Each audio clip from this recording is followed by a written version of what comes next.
Assalamualaikum warahmatullahi wabarakatuh. Om Swastiastu.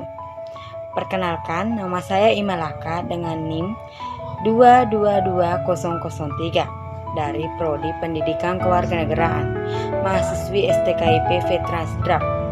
Dalam video ini, saya akan memaparkan sebuah topik pembahasan, yaitu tentang teori pemungutan pajak guna memenuhi tugas mata kuliah hukum pajak. Baiklah, langsung saja pada pembahasan yang pertama, yaitu apa sih yang dimaksud dengan teori pemungutan pajak? Jadi, pengertian teori pemungutan pajak merupakan mekanisme penting bagi negara untuk mengumpulkan dana yang dibutuhkan untuk menjalankan fungsi-fungsi pemerintahan seperti pembangunan infrastruktur, pendidikan, kesehatan, dan pertahanan. Teori pemungutan pajak adalah konsep yang menjalankan bagaimana pajak harus dipungut dan digunakan oleh pemerintah untuk mencapai tujuan-tujuan tertentu. Selanjutnya, kita akan membahas tentang teori-teori pemungutan pajak. Teori pemungutan pajak ada 4, yaitu diantaranya 1. Teori klasik. Teori klasik adalah iuran wajib yang harus dibayarkan oleh rakyat kepada negara sebagai imbalan atas perlindungan dan pelayanan yang diberikan negara. 2. Teori daya pikul. Teori daya pikul menyatakan bahwa pajak harus dipungut berdasarkan kemampuan wajib untuk membayar. Semakin besar kemampuan seseorang atau badan usaha untuk membayar pajak, semakin besar pula beban pajak yang harus ditanggungnya. 3. Teori manfaat.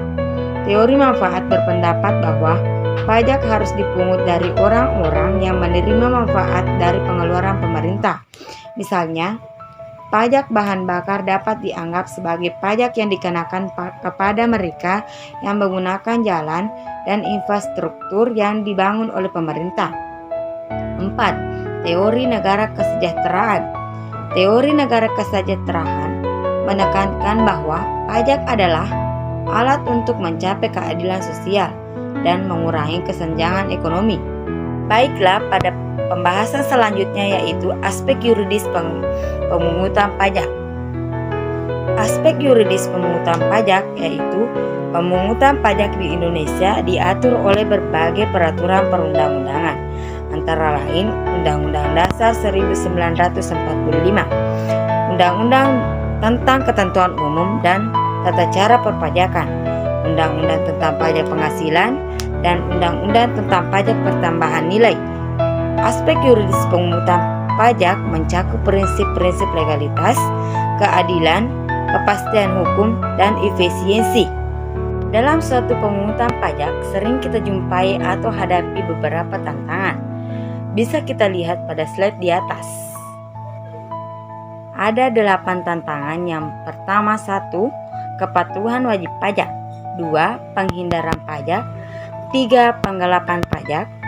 4. Upaya peningkatan efektivitas pemungutan pajak. 5. Peningkatan pelayanan kepada wajib pajak. 6. Penguatan pengawasan. 7. Reformasi sistem pajak. 8. Peningkatan kesadaran masyarakat. Nah, tentunya dalam hal ini, pajak sangat berperan dalam pembangunan negara. Berikut ini ada 4 peran pajak. Di antaranya 1. Pembiayaan infrastruktur. Pajak digunakan membiayai pembangunan infrastruktur seperti jalan, jembatan, pelabuhan, bandara, dan fasilitas umum lainnya. 2. Pembiayaan pendidikan dan kesehatan. Pajak digunakan untuk membiayai program-program pendidikan dan kesehatan seperti pembangunan sekolah, penyediaan fasilitas kesehatan, dan pemberian beasiswa. 3. Pembiayaan program sosial. Pajak digunakan untuk membiayai program-program sosial seperti bantuan langsung tunai atau BLT, program keluarga harapan atau PKH, dan program jaminan sosial lainnya. Program-program ini bertujuan untuk mengurangi kemiskinan dan kesenjangan sosial. 4. Pembiayaan pertahanan dan keamanan. Pajak digunakan untuk membiayai pertahanan dan keamanan negara seperti pembelian alutsista, pembangunan pangkalan militer, dan gaji anggota TNI dan Polri. Berikutnya saya akan memaparkan beberapa tantangan pajak. Pajak yang dimana pada tantangan pertama ada globalisasi ekonomi. Globalisasi ekonomi telah meningkatkan mobilitas modal dan tenaga kerja lintas batas negara. Hal ini menyulitkan pemerintah dalam memungut pajak dari perusahaan-perusahaan multinasional yang beroperasi di berbagai negara. 2. Ekonomi digital. Ekonomi digital telah menciptakan model-model bisnis baru yang sulit dipajaki, seperti perusahaan-perusahaan raksasa yang beroperasi secara online. 3. Kerjasama internasional. Untuk mengatasi tantangan-tantangan global ini, diperlukan kerjasama internasional yang kuat dalam bidang perpajakan, seperti pertukaran informasi dan penegakan hukum lintas batas negara. Dari pemaparan materi yang telah saya sampaikan, dapat disimpulkan bahwa pajak merupakan sumber pendapatan utama negara yang memiliki peran krusial dalam pembangunan. Teori pemungutan pajak memberikan landasan filosofis dan yuridis yang kuat bagi praktik perpajakan, menjelaskan mengapa negara berhak memungut pajak dan bagaimana seharusnya pajak tersebut dialokasikan.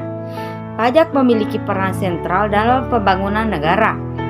Dana dari pajak digunakan untuk membiayai infrastruktur, pendidikan, kesehatan, program sosial, pertahanan, dan berbagai kebutuhan publik lainnya. Kontribusi pajak sangat penting bagi kemajuan dan kesejahteraan masyarakat. Sekian dari saya. Kalau ada salah kata mohon dimaafkan. Kalau ada yang sayang mohon diungkapkan. Ayo tintin makan kepiting. Thank you everything. Bye.